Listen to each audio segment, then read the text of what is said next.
Okay.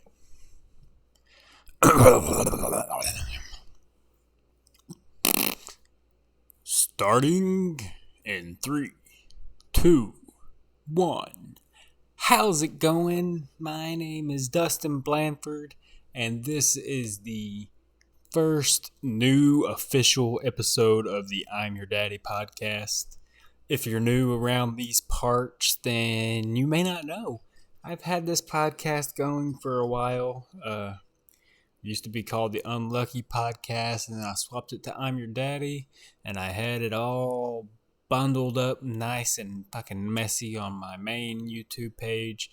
But then I decided, hey, this parent-focused channel content, blah, blah, blah, blah, blah, blah, has nothing to do with anything else I post, really. So I'm going to make a whole new page focused fully on parenting and being a dad. And I made that decision like a month or two ago, and my procrastination is finally wore off, or my ADHD is finally kicked in, and I got the page up, posted on it, and now you're here watching it. Right here, unless you're listening to this on Spotify, which then it's all going to be on the same thing, and you're not going to notice a difference. But, so yeah, I decided to change it over because if you're not aware, I have another page that's mostly focused on comedy, and it's called Dusty Balls. You can go look at that if you want to, but I decided to keep it separate because the stuff I say on there, like that channel is broken up into really just kind of like skits and stand-up. And I loosely say stand-up because it's just me telling jokes in my house. Not like actual stand-up clips, but whatever. And it's kind of like just seemed out of place for this to be there. So yeah, enough about that. That's not what you're here for. What you're here for is to, I guess, listen to some guy talk about being a dad. I don't know what the title of this one's going to be or what made you click, but thank you. If you're here listening to this, then I guess you're probably a dad, and you're probably a dad who gives a fuck. There's a lot of dads out there who just don't. Like, they don't care. They don't see the importance of being a father. I feel like a lot of the pressure in parenting goes straight to the woman. And that's kind of silly, because yes, the women push them out and they have the hardest part of childbirth.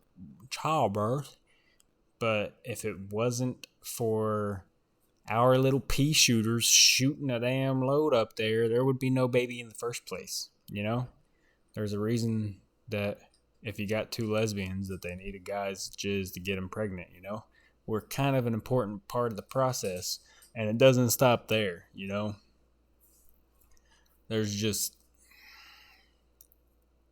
a lot of animosity towards not like men in general, but what's perceived as bad men, I guess. And I don't know. I'm not trying to say, like, if you're a dad who goes and works fucking 10 hours, 12 hours a day and provides for his family, like, that's beneficial too, But I'm focusing more on the dad connecting with the child part, My wife and I, a while back, decided that she is going to be the one to work since I had been carrying that load for a while.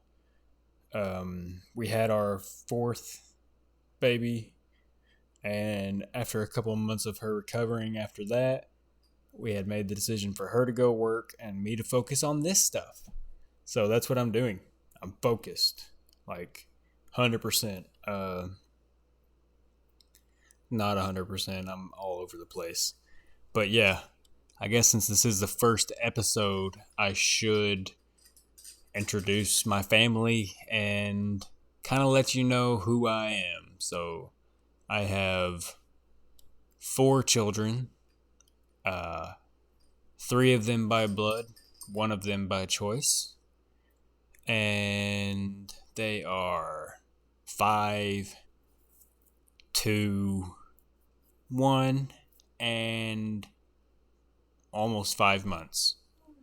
So let's just say we've been busy.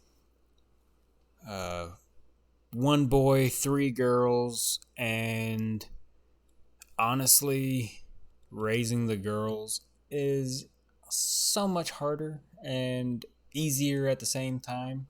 Like, okay, I'm just gonna get right into it because this happened not long ago and it's fresh on the mind. So I had my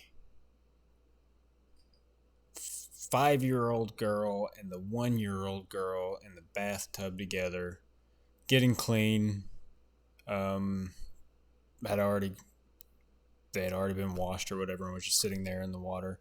So I came into my living room to check on them, the other 2, and within the time of me being gone for like 30 seconds, my 1-year-old, I say she's 1, but she's closer to 2 now, and I don't care to do the month shit. Like, I don't want to have to do math every time I think about my children's age. So she had decided that she wanted to climb out of the bathtub, stand on the rug, right, like, outside of the bath area, and squat and take a shit. We've been potty training her because she's really excited and like into it, Like, she's always like potty and tries to run and go. Like, she's a fucking really smart child. But I don't know what the hell got into her. Like, I walked into the room and she was in full squat, shit coming out of her butt, just sitting there fucking pooping. And then she went, dada, potty. Fucking got back in the bath, or tried to, but I had to like stop her, fucking obviously clean her back up. And then I was like, whatever, you didn't shit in the bath, just go ahead. And it was one of those things where I was like, I wanted to be mad, but I couldn't because it's so fucking funny and so random. Like, I don't understand what was going. Like, she was like, I don't want to shit in the bath because I did that the other day and Dad got mad when I did that. So I'm going to climb out of the bathtub, take a shit, and then I'll go back to playing. I don't know. All of our kids are like insanely good. I mean, I've been around kids, my whole life. Family members that were older had children, and I would help take care of them and occupy them. And I've always been good with kids. Kids have always liked me because I'm basically just a big punching bag and will let them just fuck me up. I feel like that's part of a dad's job, is just to get the shit beat out of you by your children until they hit a certain age. But, jeez, I forgot my train of thought. Yeah, so they're all like really good kids, but they just have so much fucking energy. Like, they're running, jumping, fucking playing constantly, and it is impossible to keep up with it. Like, with 4 of them, there's no way. I guess our oldest is a girl. Her name is Zelda. And then we have my 2-year-old son, Leonidas, 1-year-old daughter, Ariel, and then another 1-year-old daughter, Lucina. And I have to say, my boy is definitely my son. Just like I was at his age, he's sensitive, and he kind of gets picked on by his sisters a little bit. He likes to do his own thing. He plays with his cars. He loves fucking Danny Go and Blippi and whatever else we will let him watch because he's addicted to television. which I'm not a fan of, but I'm addicted to television too, so what are you gonna do about that? Sorry, I had to make sure the audio was still going. My oldest daughter, Zelda, she is honestly so smart. Like, it's scary. Uh, they had reached the point because at first, it was the oldest two would take baths together because they were the only two for a year, and then they would all three take a bath together because we had a decent sized bathtub. But then maybe a month, 2 months, a certain period of time backwards ago, my 5-year-old was like, "Hey, why does Leo's vagina look like that?" And I was like, "Well, that's because Leo doesn't have a vagina." And it wasn't during bath time, it was when I was sitting there changing his diaper. I was like, "He doesn't have a vagina, he has a wee wee." And she was like, "Oh, so that's what a wee wee looks like?" And I was like, "Oh, Jesus Christ. No more baths for you two together." Like, it was going to happen at a certain age, and I guess that age was 5. I don't know. Some of you may have other opinions where it's like, you shouldn't have let them bathe together at all. But, like, shut up. I don't care. Like, they're fine. She started having questions, so we stopped it, I feel like that's the proper response. They don't really understand why now the girls have to take a bath and then the boy has to go take a bath by himself. But he doesn't care. He gets to play with all the toys by himself and whatever. It all worked out. It's good. Jeez, if you're new to this podcast and you just like picked it up and started listening to it, I really know what you want to think. Right now, we're like 10 minutes in? Just stop it and just comment right now. Like, hey, first time listening, 10 minutes into the podcast, this is what I think. Because it's really hard for me to like understand what the fuck's coming out of my mouth sometimes. But yeah, the 5-year-old, really fucking smart. We homeschool her, and I don't know exactly what she should be. Like, I've not looked up what a 5-year-old needs to know, but she knows her whole alphabet. She can count basically until she decides to stop. Knows math. Her spelling is hard. Not that it's hard, but it's just like she doesn't have interest in spelling. She's interested in writing the letters, but she's not interested in how the letters become words yet. So that's just something we have to figure out. And it's another thing that she said the other day. We aren't super religious, in any form of religion. My wife and I, have more of the mindset of we will take in every aspect of spirituality and take the information we need like it's a claw game, and we're just going, and then we'll put that into our own little religious pie.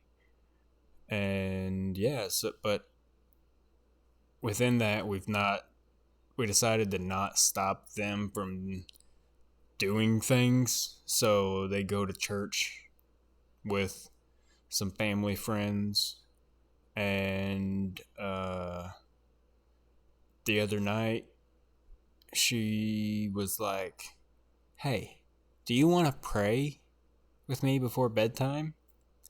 And I was like, "Well, I don't really want to, but you can if you want, I don't necessarily pray. Like, I don't sit there with my hands like this and talk to God. Like I said, I have my own spirituality, but she wanted to pray. So she was like, I don't know what to say. How do I pray?" I said, "Well, you just talk to him like he's your friend." And she was like, I'm homeschooled. I don't know what a friend is. No, she didn't say that. Luckily, not only does she have a huge fucking family, but she's not shy at all. So she'll talk to any single person that she sees in the world. And the camera just died. So if you were listening to the video version of this, or watching it, I should say, I don't know what the heck I'm going to do here. I might just put up a picture of the fucking thumbnail for the podcast. I don't know. But, yeah, so she was like, I don't know how to do it. And I said, talk to him like he's your friend. So she was like, well, what would I tell my friend?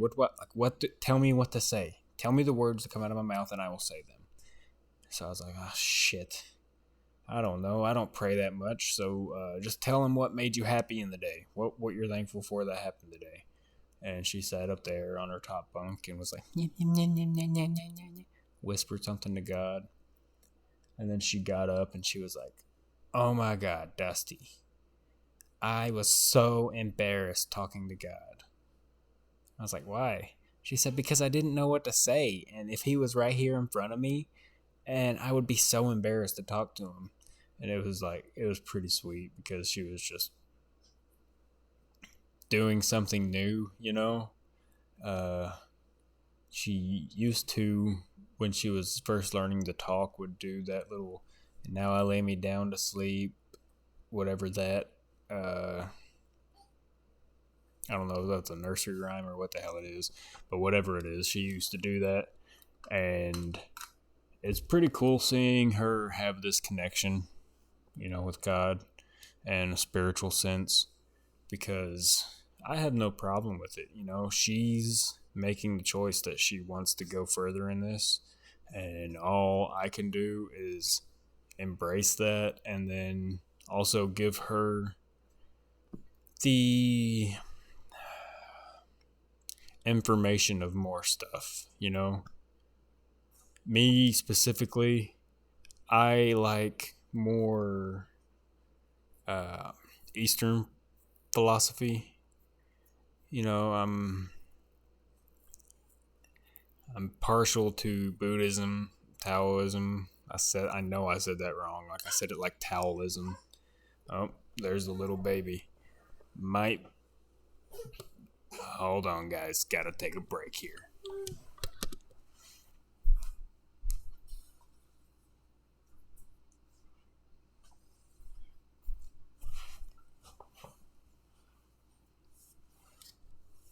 And we're back. You can't see it now, but I have a very chunky baby sitting with me. Yeah, I don't know what I was talking about, but I was basically just saying that I like thinking of my religious views as more of a spiritual connection to everything and everyone, instead of just being connected to one divine being in the sky that waits until we're dead and then it's like, hey, this is how you fucked up. I know it's a unfair dissection of Christianity, but I've played that game, I've been to church and all that good stuff. So if just hearing this stuff has turned you off to the podcast, then I'm sorry. I didn't expect to talk about religion that much, or this much, or still be talking about it. Just stop. My 4-month-old that I'm now sitting with and you don't get to see is honestly the biggest baby that I've ever seen. It is insane. She was in the oven for about a month. No, not about a month. We was either wrong with her all these technical words. We was either wrong with the date that she was supposed to come out, or she was like half a month late, 2 weeks late, whatever's the easiest way of saying that, because it was a home birth and we didn't do we had an ultrasound just to find out the gender, and that was basically it. It was our second home birth, but the first one we had a doula and stuff. And then with this one, it was just me and Kelly. And it worked out pretty good as far as I can tell. She's here. She's 4 months old, about 20 pounds. Just a real fucking WNBA player. Like, she came at the right time because people actually give a shit about women's basketball now. So hopefully by the time she's 18 or so, then she'll just be a fucking unit, like 6 foot fucking 5, and can be the first woman to dunk a basketball or some shit. I don't know. But I'm just really making this episode as just kind of like a, hey, how's it going? I didn't expect to go on a whole religious rant or anything, but I want this channel, the I'm Your Daddy channel, to be a place specifically for fathers to come and talk about not only the good shit, but the bad shit, you know? I have stuff to cover in other episodes that's going to be more of the struggles of being a parent from a dad's perspective, you know? But I wanted to keep this one light, say how's it going, you know, just kind of introduce you to me and my crazy family. What else can I say about us that you may find interesting? I don't know. We have a fairly large family, but through that fairly large family, we raise the kids almost alone. It's gotten better recently, but at one point it was just me and my wife and the kids for about a year or so, year and a half. And it's gotten better. We have more of a support system now.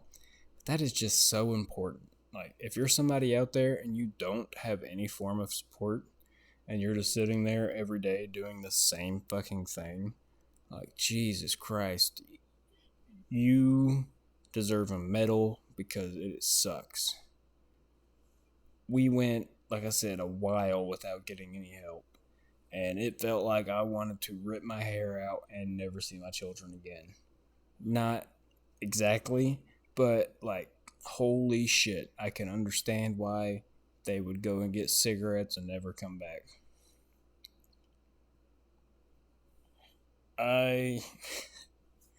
Lucy just looked at me like, the fuck you talking about when I said that? It doesn't take much to be a good parent, but it takes a lot to be a great one. You know, all you have to do to be a good parent is just be there. But to be a great parent, it's not something that ever stops, you know. I'll joke about when the kids all turn 18 and we can just like kick them out of the house and abandon them. But I couldn't imagine that. I mean, listen to this fucking little baby sitting here talking. Like, I really hope the audio on that picks up. Because she's just sitting here with her tongue out of her mouth like she's a Labrador, just sitting there going, ah, ha, ha, ha. Part of me is kind of hesitant to talk about the kids so much in this way. But I have made the decision that I want to share my life on the internet. I'm not going to go out of my way to share the kids in every video, and this isn't like a vlog channel or something. My goal is to make this a place for dads, you know. I've seen a bunch of other podcasts. They have mom podcasts and gay dad podcasts and everything else. But what about just the regular dads who show up every day and are trying to raise fucking halfway decent, non-fucked up people, you know? Like, that's the main goal at the end of the day. I'm just trying not to fuck these little things up too much and keep myself sane at the same time. You know? I told Kelly at one point, like, we're going to try our damnedest to not give them any trauma and then their childhood trauma is going to be some shit that we never thought of. And there's not a lot you can do about that. All you can do is wake up every day and just fucking get her done, you know? If you stayed through this whole episode, I love you, you know. I've been all over the place, and I don't even know if this has been good content, but if you're here right now, then just know you are one of my fine fellow followers, and you should go ahead and hit the subscribe button. You know, I'm gonna try and get better about posting more podcasts, more content on this I'm Your Daddy channel. And yeah, I mean, if you want to go check out the Dusty Balls channel, it's there. But at the same time, if you're like, you know what, I like this channel, I don't want to push it and watch something else he does and not like that, and then ruin the whole thing. That's fine. You know, I don't think that anything over there I say is a complete and utter betrayal of myself or anything. You know, I make jokes about politics, which I want to do less of, and then I make jokes about anything else I think of. So yeah, feel free to check it out, and bye.